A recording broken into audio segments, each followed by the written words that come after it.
ஆறுமுகம் வந்து என்ன பண்ணுறது நம்ம தவிச்சிட்ருக்காரு. யாருமே நம்மளை பார்க்க வரலையே, பைரவி கூட பார்க்க வரலையே, பைரவி நம்மளை நம்பிட்டாளா, அவள் ஒருத்தி தான் நம்பாமல் இருந்தா அப்படின்னு சொல்லிட்டு மனசு கஷ்டப்பட்டு வந்து ஆறுமுகம் வந்து அந்த கூண்டில் வந்து நிற்கிறாரு. இங்கே வந்து கோர்ட்டில் வந்து ஆறுமுகம் வந்து கிட்ட கேட்குறாங்க. ஜட்ஜ் வந்து நீங்கள் தப்பு பண்ணீங்களான்னு சொல்லிட்டு, இல்லை நான் எந்த தப்புமே பண்ணல, நான் வந்து வந்து ஆல்கஹால் எடுத்துக்கிட்டேன் அவ்வளோதான், மற்றபடி நான் எதுவுமே செய்யலை, நான் குடிச்சிருந்தேன், வேறு எதுவுமே பண்ணல அப்படின்னு சொல்லிட்டு சொல்கிறாரு.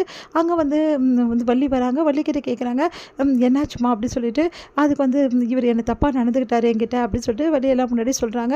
சரி இங்கே பாருங்கள், ரிப்போர்ட்டும் வந்துடுச்சு, ஆறுமுகம் தான் தப்பு பண்ணார், இங்கே பாருங்கன்னு சொல்லிட்டு காட்டுறாங்க. அதெல்லாம் பார்த்து ஜட்ஜு வந்து ஒரு முடிவுக்கு வந்து ஆறுமுகம் வந்து தான் வந்து வள்ளிக்கிட்ட தப்பாக நடந்திருக்காரு, அதனால் அவருக்கு தண்டனை அப்படின்னு சொல்லிட்டு சொல்ல வராங்க. அப்போ கரெக்டாக நிறுத்துங்க அப்படின்னு சொல்லிட்டு நம்ம வந்து பைரவி அங்கே வராங்க. பைரவி பார்த்து எல்லாம் அதிர்ச்சி அடைகிறாங்க. உடனே வந்து பைரவி எதுக்கு இப்போ வந்து அப்படின்னு சொல்லிட்டு டென்ஷனாக வர செஞ்சு உடனே வந்து நீ யார் மாறணுன்னா நான் ஆறுமுகத்தோட மனைவிங்க அப்படின்னு சொல்லிட்டு சொன்னோன்னா ஆறுமுகத்து சந்தோஷம் தாங்க முடியல, அப்படியே டென்ஷனாக வராரு. சஞ்சய் பார்த்துட்டு சரிம்மா நீ என்ன சொல்ல வந்திருக்கீங்க அப்படின்னு சொல்லி கேட்டோன்னே, என்கிட்ட ஆறுமுகம் வந்து எந்த தப்புமே செய்யலைன்ற எல்லா ப்ரூஃப்மே என்கிட்ட இருக்குது, நான் முதல்ல வந்து சில கேள்விகள் வந்து வள்ளிக்கிட்ட கேட்கணும் அப்படின்னோடனே வள்ளி வந்து சரிம்மா உங்கள் இஷ்டம் நீங்கள் கேளுங்க அப்படி சொல்லி சொன்னோன்னே, சரிங்க ஆறுமுகத்துக்கு யாரும் வைக்கல, இல்லை நானே கேட்குறேன் அப்படி சொல்லிட்டு கேட்குறாங்க. இந்த மாதிரி வந்து ஆறுமுகம் உங்ககிட்ட தப்பாக நடந்துக்கிட்டாரு சொன்னீங்களே, நீங்கள் எந்த டைமில் பார்த்தீங்க, நீங்கள் எங்கே இருந்தீங்க, எல்லா விஷயத்தையும் கேட்குறாங்க. பார்த்தீங்களா இவங்க வந்து எப்படிப்பட்ட வந்து முதல்ல தொழில் செய்கிறாங்கன்னு தெரியுமா அப்படின்னு சொல்லிட்டு நிறைய பேரை கூட்டிகிட்டு வந்திருக்காங்க. இவங்க இந்த மாதிரி தவறான தொழில் தான் செய்கிறாங்க அப்படின்னு சொல்லிட்டு, இப்படிப்பட்டவங்க எப்படி வந்து ஒருத்தர் மேலே பழி போட முடியும் சொல்லுங்கள் மேடம், நீங்களே வந்து அவர் வந்து தப்பாக வந்து இப்படிப்பட்டவங்க கிட்ட ஒரு மனுஷன் வந்து எப்படி நடந்துக்க முடியும், அவர் நினச்சிருந்தா நிறைய பணத்தை கொடுத்துட்டு அவங்க கூட இருந்திருக்கலாமே, எதுக்காக வந்து இந்த மாதிரி வந்து தப்பாக நடந்துக்கணும் அப்படின்னு சொல்லிட்டு கேட்குறாங்க. அதை கேட்டுட்டு வள்ளி என்ன பண்ண திறமை முடிக்கிறாங்க. சொல்லுங்கள் வள்ளி, இது கேட்டதுக்கு என்ன பதில் இருக்குது உங்ககிட்ட அப்படின்னு சொல்லி சொன்னோன்னே, அது வந்துங்க அப்போது நீங்கள் வந்து தவறான வந்து வந்து வேலை தான் பண்ணுறீங்க அப்படி தானே, அப்போது ஆறுமுகம் உங்ககிட்ட தப்பாக நடந்துக்கல, நீங்கள் தான் பொய் சொல்லியிருக்கீங்க கரெக்டாக, ஏன் பொய் சொன்னீங்க அப்படி சொல்லி கேட்குறாங்க. அது வந்துங்க அப்படி சொல்ல வராங்க.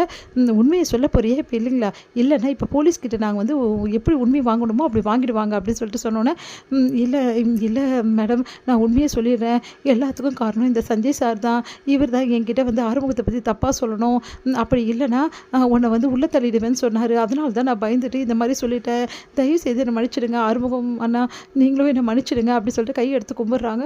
அப்படியே பார்த்து டென்ஷன் ஆகிறாங்க ஆறுமுகம் எல்லாருமே.